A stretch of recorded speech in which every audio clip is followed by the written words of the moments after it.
बहुत समय पहले एक शांत झील के किनारे एक अद्भुत पक्षी रहता था जिसका नाम भरुंडा था। वह किसी भी आम पक्षी जैसा नहीं था क्योंकि उसके दो सिर थे, लेकिन शरीर एक ही था। दोनों सिर अलग अलग सोचते थे, बातें करते थे और कभी-कभी तो गाना भी गाते थे।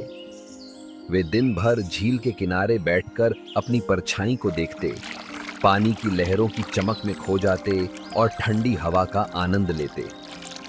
भरोंडा का जीवन बहुत शांत था, जब तक कि एक दिन कुछ ऐसा नहीं हुआ जिसने सब कुछ बदल दिया।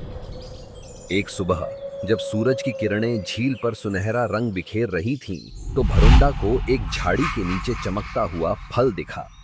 वह फल किसी रत्न की तरह चमक रहा था और उसकी खुशबू इतनी मीठी थी कि दोनों सिरों का मन मचल उठा।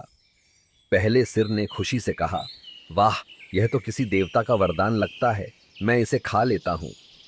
दूसरे सिर ने विनम्रता से कहा, भाई, मुझे भी थोड़ा सा दे दो, मैं भी इसका स्वाद जानना चाहता हूं। लेकिन पहला सिर मुस्कुराकर बोला, अरे, हम दोनों का पेट एक ही है, फर्क क्या पड़ता है कि कौन खाता है। चलो, इसे अपनी पत्नी को दे देते हैं, उसे बहुत खुशी होगी। दूसरा सिर बाहर से तो चुप रहा, लेकिन अंदर ही अंदर उसे बहुत बुरा लगा। उसे लगा जैसे उसका हक छीन लिया गया है। उसने कुछ नहीं कहा, पर उसके दिल में एक छोटी सी चिंगारी जल उठी, जलन और गुस्से की।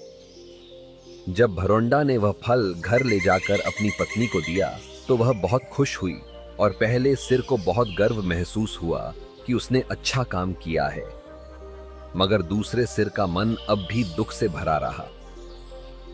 कुछ दिनों बाद उसी झील के पास फिर एक नया फल गिरा।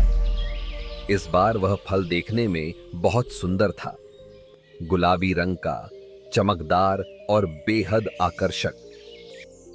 लेकिन असल में वह फल जहरीला था। जैसे ही दूसरे सिर ने उसे देखा, उसके मन में पुराना गुस्सा फिर से उभर आया। उसने सोचा, पहले सिर ने मेरा हिस्सा छीन लिया था, अब मैं उसे सबक सिखाऊंगा। पहला सिर चिल्लाया, रुको, यह फल मत खाओ, यह जहरीला है। अगर तुमने इसे खा लिया तो हम दोनों मर जाएंगे, क्योंकि हमारा शरीर एक ही है।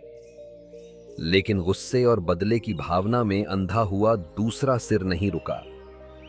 उसने बिना सोचे समझे वह जहरीला फल खा लिया। कुछ ही देर में भरोंडा के शरीर में जहर फैल गया। दोनों सिर चक्कर खाने लगे, आंखें बंद होने लगीं और धीरे धीरे पूरा शरीर जमीन पर गिर पड़ा। कुछ पलों बाद झील के किनारे का वह सुंदर जीव हमेशा के लिए शांत हो गया। झील की हवा पहले जैसी ही बहती रही, लहरें पहले जैसी ही गुनगुनाती रहीं, लेकिन उस दिन झील के पास के सारे जीव बहुत दुखी हो गए। उन्होंने देखा कि कैसे गुस्सा और स्वार्थ ने एक सुंदर जीवन को खत्म कर दिया। उस दिन सबने एक बड़ी सीख सीखी, अच्छी चीजें हमेशा बांटनी चाहिए, क्योंकि बांटने से खुशी बढ़ती है। लेकिन जब हम अपने अंदर ईर्ष्या और बदले की भावना रखते हैं, तो वह सबसे पहले हमें ही नुकसान पहुंचाती है।